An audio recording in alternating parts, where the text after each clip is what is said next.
नमस्कार, आप देख रहे हैं न्यूज 18। मैं हूं आपके साथ मेनका चौधरी। इस बुलेटिन में खबर उत्तराखंड से, और उत्तराखंड को आज पहली महिला चीफ सेक्रेटरी मिल चुकी हैं। मुख्यमंत्री पुष्कर सिंह धामी की हरी झंडी के बाद 1988 बैच की IAS अधिकारी राधा रतूड़ी नई मुख्य सचिव बनी। उन्होंने उत्तराखंड की पहली महिला सचिव सेक्रेटरी के रूप में, चीफ सेक्रेटरी के रूप में कार्यभार ग्रहण किया है। मुख्यमंत्री पुष्कर सिंह धामी के इस फैसले को महिला सशक्तिकरण की दिशा में एक बड़ा कदम माना जा रहा है। उत्तराखंड में इससे पहले पूर्व मुख्यमंत्री स्वर्गीय नारायण दत्त तिवारी के कार्यकाल में IPS अधिकारी कंचन चौधरी भट्टाचार्य को राज्य पुलिस का मुखिया DGP बनाया गया था, और अब राधा रतूड़ी को नौकरशाही में सबसे बड़ी पोस्ट की जिम्मेदारी मिली है। राधा रतूड़ी ने कहा कि उनकी प्राथमिकता UCC को अच्छे तरीके से लागू करना है। उत्तराखंड के 23 सालों के सफर में आज पहली बार उत्तराखंड को पहली महिला मुख्य सचिव मिली हैं IAS राधा रतूड़ी जी। 1988 बैच की सीनियर IAS आप उत्तराखंड में रही हैं। वर्तमान में अपर मुख्य सचिव का, मुख्यमंत्री का भी कार्यकाल आप देख रहे थे। मैम, आपको ढेर सारी बधाई न्यूज 18 की ओर से। निश्चित रूप से जो माननीय मुख्यमंत्री जी का निर्णय है, ये महिला सशक्तिकरण की ओर एक बहुत अच्छा कदम है। प्रदेश में ही जो महिला शक्ति है और जो महिलाओं के कार्यक्रम हो रहे हैं पूरे प्रदेश में, उसमें बहुत अच्छा उत्साह देखने को मिल रहा है महिलाओं में। और जो सरकार की योजनाएं हैं उसमें भी महिलाओं के हित में बहुत सारे कार्य हो रहे हैं। और जो मुख्यमंत्री जी का एक विजन है, सरलीकरण, समाधान, निस्तारण और उससे जनता की संतुष्टि, तो इन्हीं मंत्रों पे हम लोग आगे कार्य करेंगे।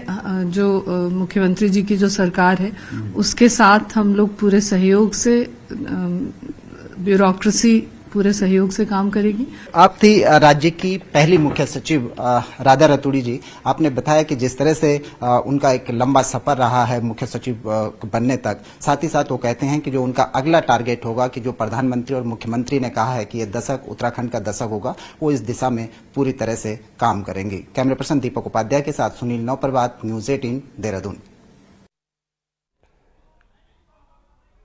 SS संधू आज मुख्य सचिव पद से रिटायर हो गए। मुख्य सचिव के रूप में अपना कार्यकाल पूरा करने के बाद SS संधू ने मुख्यमंत्री आवास में CM पुष्कर सिंह धामी से मुलाकात की।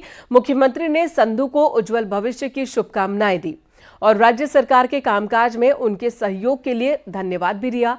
मुख्यमंत्री ने संधू को कुशल प्रशासक बताया और कहा कि उनके कार्यकाल में उत्तराखंड ने विकास की नई ऊंचाइयों को हासिल किया।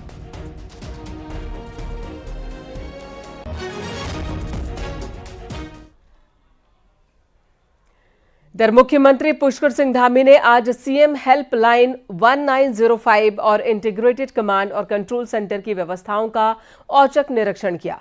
मुख्यमंत्री ने CM हेल्पलाइन के कंट्रोल रूम से अल्मोड़ा निवासी लाल सिंह की समस्या को सुने। उन्होंने DM अल्मोड़ा को निर्देश दिया कि शिकायत का जल्द ही समाधान हो।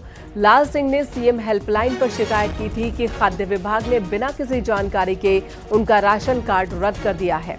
निरीक्षण के दौरान मुख्यमंत्री ने ITDA के इंटीग्रेटेड कमांड और कंट्रोल सेंटर से ट्रैफिक व्यवस्थाओं को भी देखा, साथ ही ट्रैफिक व्यवस्था को बेहतर करने के निर्देश दिए।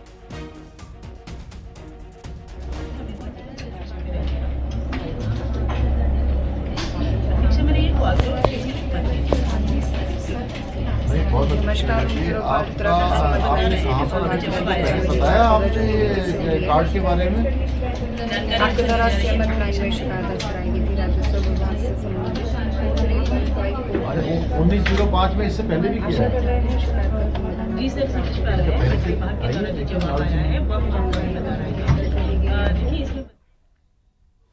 इधर नंदा राजजात अनियमितताओं में फंसी चमोली जिला पंचायत अध्यक्ष रजनी भंडारी को हाईकोर्ट से बड़ी राहत मिली। नैनीताल हाईकोर्ट ने रजनी भंडारी को पद से हटाने के आदेश पर रोक लगा दी है।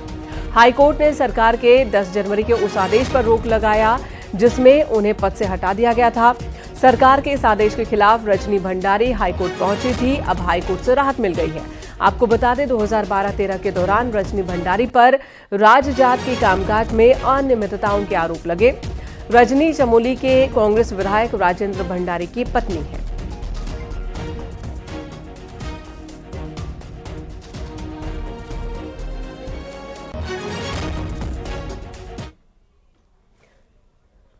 बहुचर्चित UK triple SC paper leak मामले में एसटीएफ ने मुख्य आरोपी हाकम सिंह समेत 24 आरोपियों के खिलाफ गैंगस्टर एक्ट में चार्जशीट दाखिल की, जिसमें 13 आरोपियों की करीब 20 करोड़ रुपए की संपत्ति एसटीएफ ने सीज की। पूरे मामले में नकल माफिया हाकम सिंह की कुछ संपत्ति को ध्वस्त भी किया गया था।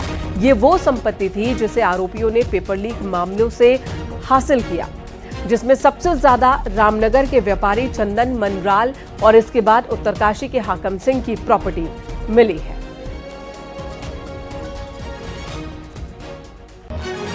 यूके ट्रिपल एससी में जो भर्ती संबंधी अनियमितताएं हुई थी, उसमें 5 इन्वेस्टिगेशंस एसटीएफ के द्वारा की जा रही थी। ये सभी इन्वेस्टिगेशंस लगभग पूरी हो चुकी हैं। गैंगस्टर अभियोग में भी 24 अभियुक्तों के विरुद्ध चार्जशीट किया गया है। साथ ही इनमें से जो मुख्य अभियुक्त थे उन सभी की संपत्ति जब्तीकरण की भी कार्यवाही पूरी कर ली गई।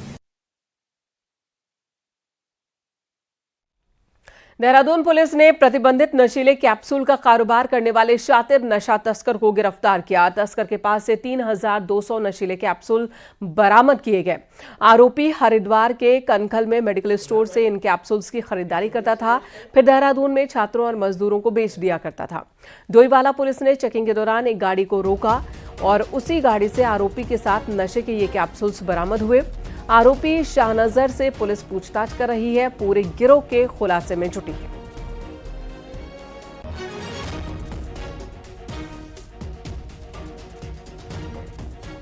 इधर हल्द्वानी के टनकपुर रोड और वन भूलपुरा में मजार और मदरसे के नाम पर जमीनों को कब्जाने का ऐसा खेल चल रहा है जिसकी अभी तक लोगों को कोई खबर नहीं थी, लेकिन जब सरकार की टीमें भू माफियाओं पर कार्रवाई के लिए पहुंच रही हैं, तब जाकर ये बड़ा खुलासा हुआ।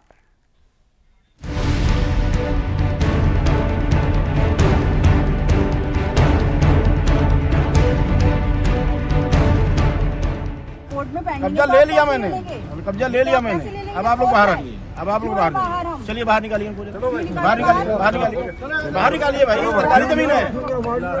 अरे सरकारी जमीन है, 2 मिनट निकले, उठा कर थाने में भर दूंगा। चलिए ले चलो, थाने जाओ। यहाँ जो भी है ये जमीन नजूल है। अगर आपका फ्रीडम नहीं है तो आप निकल जाइए। आप अपने कागज दिखा दीजिए। क्या दिखाऊंगा मैं कागज? मेरा मैं मालिक हूँ, इसका नगर निगम मालिक है, इसकी सरकार मालिक है, इसकी आप कौन है? आप कैसे खड़े हैं? हल्द्वानी में नगर आयुक्त पंकज उपाध्याय के साथ ये गहमा गहमी उन लोगों की हो रही है जो सरकारी जमीन पर कब्जा जमाए बैठे हैं। हल्द्वानी के टनकपुर रोड पर नगर निगम ने नजाकत खान के उस बगीचे पर बुलडोजर चलाया जिस पर सालों से वो कब्जा जमाए बैठे थे और अवैध प्लॉटिंग कर रहे थे। टनकपुर रोड पर, जो कि हमारा राजपुरा के पास का क्षेत्र है, उसमें टनकपुर रोड पर एक बगीचा है जो कि राजस्व अभिलेखों में निगम के अभिलेखों में नजूल रूप में दर्ज है। और यहाँ पर संज्ञान में आया था पिछले दिनों कि यहाँ पर एक व्यक्ति विशेष द्वारा छोटे छोटे टुकड़ों में करके प्लाटिंग करके लोगों को बसाने का काम किया जा रहा है, अवैध रूप से निर्माण कराया जा रहा है। उसमें कुछ निर्माण तोड़े भी गए थे। हल्द्वानी नगर निगम की टीम ने पिछले 2 दिनों से शहर में बड़ी कार्रवाई कर तकरीबन 30 बीघा जमीन भूमाफियाओं से छुड़ाई है। हैरानी की बात यह है कि कब्जों के खेल को धर्म का चोला पहनाने के लिए इन्होंने कब्जे वाली जमीनों पर मजार और मदरसे तक बना डाले हैं। लेकिन इन कब्जेदारों का दावा है कि जमीन उनकी है। नजूल तो है ही नहीं, इनके पास कोई कागज नहीं है नजूल के। ये जमीन हमारी है, हमने सारे कागज कोर्ट में पेश कर रखे हैं। हमारी इसमें हमने सिविल सूट फाइल कर रखा है कोर्ट में कि हमारी जमीन वर्ग 1 क की थी, भूमिधरी। अब इन्होंने क्या करा, हमारी जमीन को वर्ग 12 ख में चेंज कर दिया बिना किसी आदेश के। दरअसल भूमाफिया की नजर हल्द्वानी की शहरी जमीनों पर है। ये लोग अपने रसूख के दम पर पहले जमीनें कब्जा कर रहे हैं और फिर उस पर मनमानी प्लॉटिंग कर रहे हैं। वन भूलपुरा, जवाहर नगर, टनकपुर रोड के मलिक का बगीचा, काबुल का बगीचा, सफदर और नजाकत खान के बगीचों में यही खेल चल रहा है, जिस पर अब नगर निगम ने शिकंजा कस दिया है। हल्द्वानी से न्यूज़ 18 के लिए शैलेंद्र नेगी की रिपोर्ट।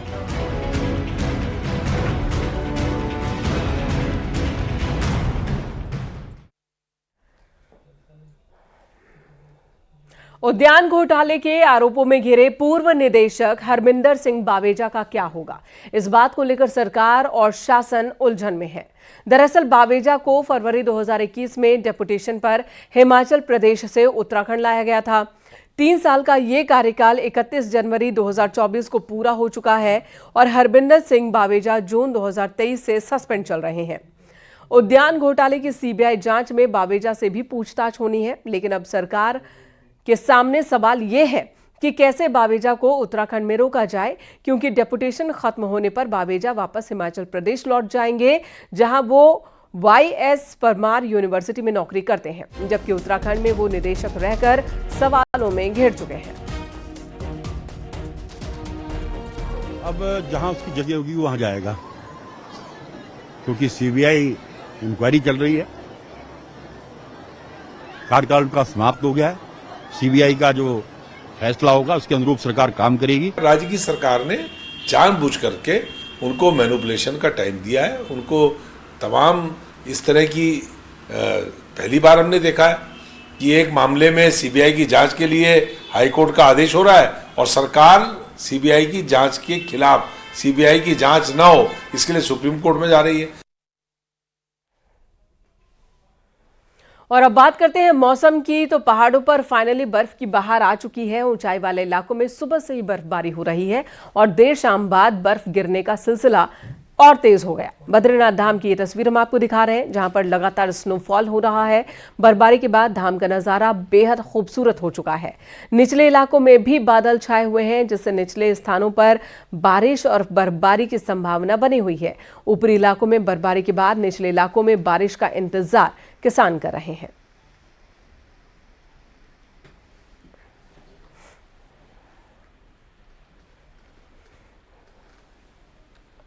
उत्तरकाशी के गंगोत्री धाम में भी जमकर बर्फबारी हुई। काफी दिनों के बाद गंगोत्री में बर्फ गिरी है। बर्फबारी के बाद पूरा धाम बर्फ की सफेद चादर में ढक गया है। ये तस्वीरें हम आपको दिखा रहे हैं। बर्फबारी के बाद पूरी घाटी में ठंड और भी बढ़ गई है। दूसरी तरफ किसान बहुत खुश है। मौसम विज्ञान केंद्र ने बारिश और बर्फबारी को लेकर अलर्ट जारी किया था, जिसके बाद कई जगहों पर बर्फबारी देखने को भी मिली।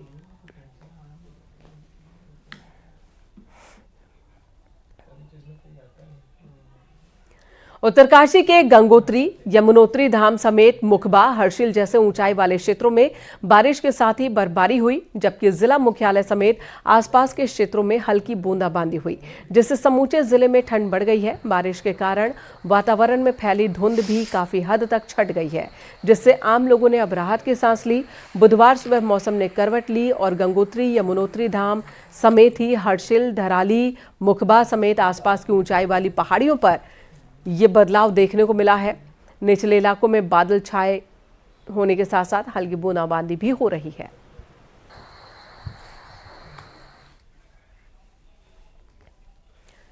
लंबे इंतजार के बाद चकराता में सीजन की पहली बर्फबारी हुई। जो बर्फबारी दिसंबर में होती थी वो इस बार जनवरी के आखिर में हुई। बर्फबारी के बाद होटल व्यवसायियों के चेहरे खिले हैं। किसानों को भी राहत मिली है। बर्फबारी से सेब, आड़ू, खुमानी की अच्छी पैदावार होती है। इलाके में लंबे समय से बर्फबारी का इंतजार चल रहा था। फाइनली अब बर्फ गिरी है, जिससे सैलानियों के साथ ही काश्तकार भी खुश हैं। खेत, बागवानी सब कुछ जो है सूखा पड़ा हुआ था और होटेलियर्स जितने भी है चकराता में और आपका पूरे उत्तराखंड में सबके चेहरे खिल चुके हैं, क्योंकि सीजन की पहली बर्फबारी है और जितने भी टूरिस्ट थे सब लोग बर्फ का ही इंतजार कर रहे थे। सारे टूरिस्ट प्लेस जो है खाली पड़े हुए थे। इधर लंबे इंतजार के बाद पिथौरागढ़ की हवाई सेवा का उद्घाटन हो गया। इस हवाई सेवा से लोगों की रात तो आसान होगी, साथ ही पर्यटन कारोबार को भी चार चांद लगने की उम्मीद है। अगर ऐसा होता है तो तय है कि कुमाऊं के चारों पहाड़ी जिलों के ये टर्निंग पॉइंट साबित हो सकता है ये सेवा की शुरुआत।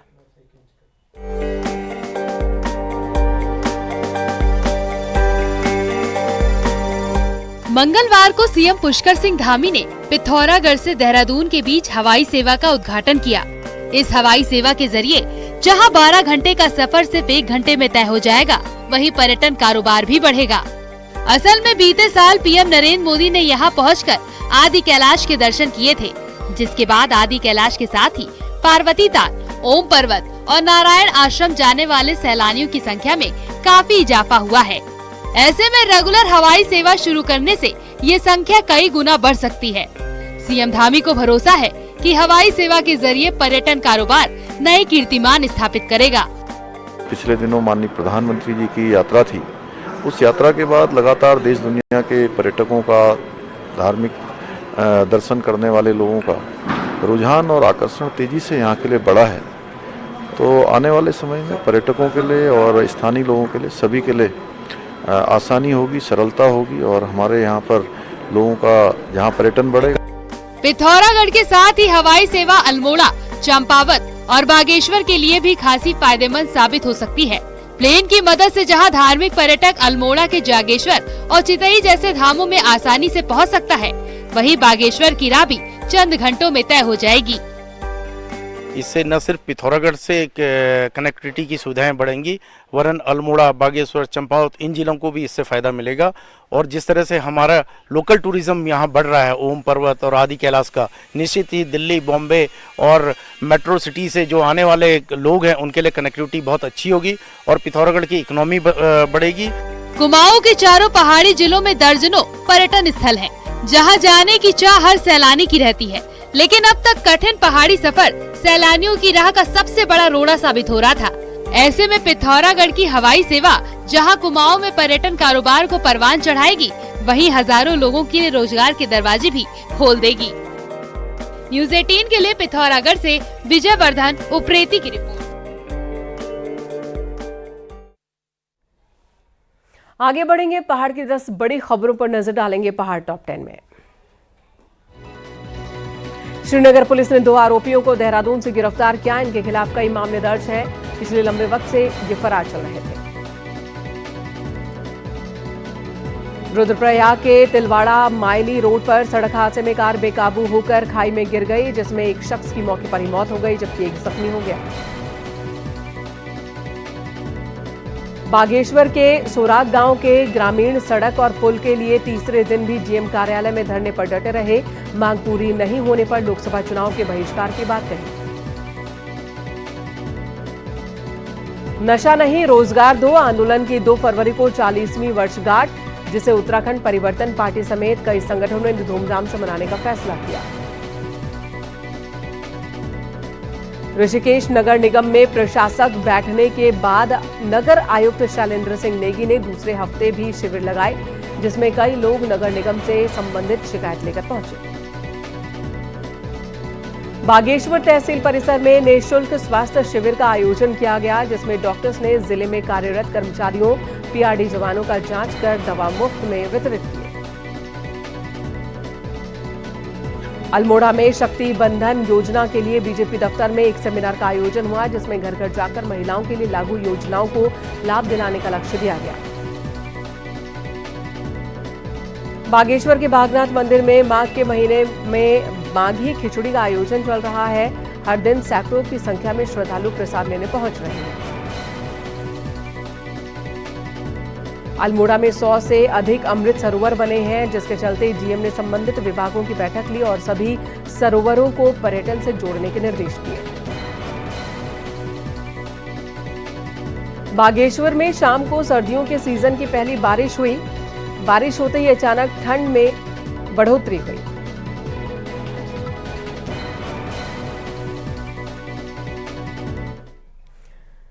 सीएम पुष्कर सिंह धामी ने आज श्रम विभाग में रजिस्टर्ड मजदूरों को कंबल बांटे। ये एक तरह से रजिस्टर्ड श्रमिकों को कंबल बांटने के अभियान की शुरुआत थी। देहरादून में सहस्त्रधारा रोड पर यह कार्यक्रम आयोजित हुआ। सीएम ने निर्देश दिए कि प्रदेश के सभी 3 लाख से ज्यादा रजिस्टर्ड मजदूरों को 15 दिन के भीतर ही कंबल बांटे जाए। इस दौरान मुख्यमंत्री ने श्रमिकों से बातचीत की, उनका हालचाल जाना, हौसला भी बढ़ाया। सीएम ने श्रम विभाग के अधिकारियों को निर्देश दिए कि श्रमिकों की सहायता के लिए जो भी योजनाएं सरकार चला रही है, ये सुनिश्चित किया जाए कि उन योजनाओं का लाभ उचित लोगों को जरूर मिले।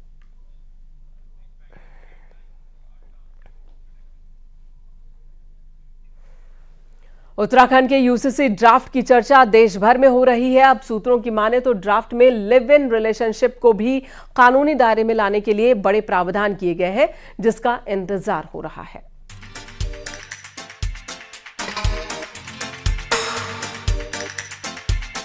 ये हैं अदिति और पारस। दोनों पिछले 2 साल से लिव इन रिलेशनशिप में रह रहे हैं।